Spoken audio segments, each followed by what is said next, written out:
Presentation दिलं, सगळं सांगितलं, सगळं सांगून झालं. आताही काल मनसेचे नेते बिनविरोध जे लोक निवडून आले त्याविरुद्ध याचिका घेऊन गेले.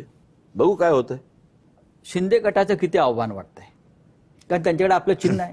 मी म्हटलं ना त्याला पूर्वी, म्हणजे बाळासाहेबांनी एक शब्द वापरला होता, तो आता मी काय वापरू इच्छित नाही, पण यूज अँड थ्रो, याच्यावरनं तो शब्दाचा अर्थ तुमच्या लक्षात आला असेल. वापरा आणि फेका. हा, पण ते बाळासाहेबांना शोभत होतं बोलायला, तसा त्यांचा तो उपयोग आहे. मुंबई बरोबर 29 महानगरपालिका आहेत आणि त्याही महत्वाची शहरं आपल्या या राज्यात अगदी चंद्रपूरपर्यंत आहेत. तुम्ही MMR रिजनचा उल्लेख करताय. पुणे, नाशिक, जळगाव, संभाजीनगर, जालना, परभणी, नागपूर, अमरावती, अकोला या सगळ्या महानगरपालिका मिळून महाराष्ट्र आहे.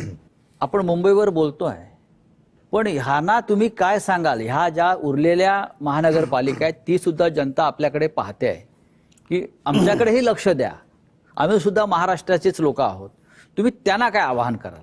नाही, कसं आहे, आत्ताच्या या सगळ्या निवडणुकीची तुम्ही जर नीट महाराष्ट्र बघतोच आहे, ज्या प्रकारे आता ह्या निवडणुकीला वेडेपिसे होऊन ज्या लेवलला पैसे वाटले जात आहेत, आता ह्या क्षणाला तरी त्यांना तुम्ही आता काय पुरणार आहात संपूर्ण महाराष्ट्रभर?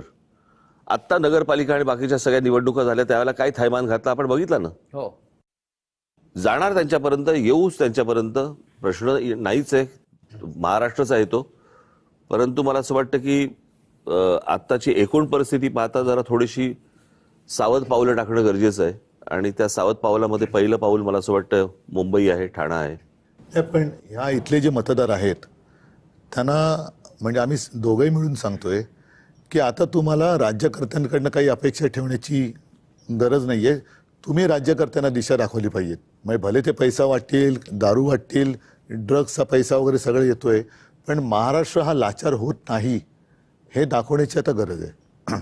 हे बरोबर आहे. पण आता मुंबईसह अनेक शहरांमध्ये मराठी माणूस नक्कीच आहे, पण इतर सुद्धा समाज आहे ना. मुस्लिम बांधव आहेत, ख्रिश्चन बांधव आहेत, जैन आहेत, पारशी आहेत. ते आपल्या बरोबर राहतील का? नक्की राहतील. का नाही राहणार?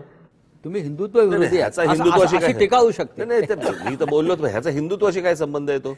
मी उद्या मंदिरात जाऊन समजा मी पाया पडतोय, आणि तुम्ही सांगाल की मला तू गंगेचं पाणी पी, नाही पिणार मी. गंगा उगम पावते, तिकडचं कदाचित पिईन मी. उद्धवजी, प्रबोधनकार ठाकरेंचं हिंदुत्व आपल्याकडे जे राज्य म्हणतात, तुम्ही जे म्हणताय की मला घंटा बडवणारं हिंदुत्व नको आहे, पण नाही पटत, ते नाही पटत ना. तुम्ही तरी हिंदू आहात का? भारतीय जनता पक्षाला पडलेला प्रश्न आहे. पहिलं भारतीय जनता पक्षाचं हिंदुत्व जे प्रबोधनकार सांगायचे, जे शिवसेना प्रमुख सांगायचे, त्यांचा मुसलमानांना विरोध नव्हता. देशद्रोही आणि देशप्रेमी हा सरळ दोन विभाग त्यांनी केलेले. आणि देशप्रेमी जर तो मुसलमान असेल आणि आपल्या देशावरती प्रेम करणार असेल तर तो आमचा आहे.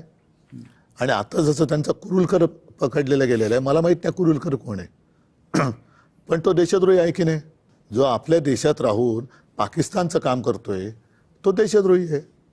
आणि आमचं हिंदुत्व हे बाळासाहेब जे म्हणाले की आमचं हिंदुत्व हे राष्ट्रीयत्व आहे. आपण असं पकडूया, आता गोमातेची हत्या बित्या हा जो सगळा विषय, बीफ एक्सपोर्ट, काँग्रेसच्या सरकारच्या काळामध्ये बीफ एक्सपोर्टमध्ये भारताचा नंबर 9वा होता. मोदी सरकारच्या काळामध्ये तो बीफ एक्सपोर्टचा नंबर आपला 2 नंबरवरती आलाय. म्हणजे सर्वाधिक गायी आणि सगळ्या गोष्टी मारल्या जात आहेत, हे तर सत्य आहे. हा सरकारी आकडा आहे, माझा आकडा नाहीये. आणि या कंपन्यांकडून भारतीय जनता पक्षाला मोठ्या देणग्या मिळाल्या. आता त्याच्यावरती नरेंद्र मोदींची एक क्लिप मी जाहीर दाखवली पण होती, त्याच्यामध्ये ते म्हणाले होते की ये तो मेरे दोस्त है.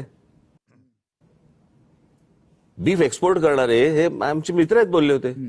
म्हणजे प्रश्न असा आहे, हे बघा, सोयीच्या हिंदुत्वाला काय अर्थ नाही ना.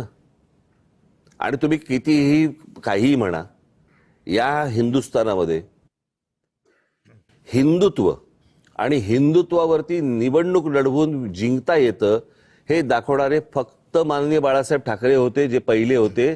आणि त्याच्यानंतर ह्या सगळ्या गोष्टी सुरू झाल्या. हे ज्यावेळेला दाखवलं त्यावेळेला भारतीय जनता पक्ष गांधीवादी समाजवादात होता. 2 खासदार होते बरं का, गांधीवादी समाजवाद चालू होता तेव्हा. नाही, त्यांनी तर अनेकदा पळ काढला हिंदुत्वापासून. बाबरी असेल, अन्य विषय असतील, त्यांनी कुठे भूमिका घेतली? मला असं वाटतं की आपण आता महापालिकेच्या निवडणुकीच्या निमित्ताने त्या विषयात जाण्यापेक्षा आत्ता महापालिकेच्या क्षेत्रात राहणारे सर्व धर्मीय हे भाजपच्या या भ्रष्टाचाराला आणि त्यांच्या सगळ्या प्रदूषणाला कंटाळलेले आहेत. मग हिंदूंनाही तेवढाच त्रास होतो.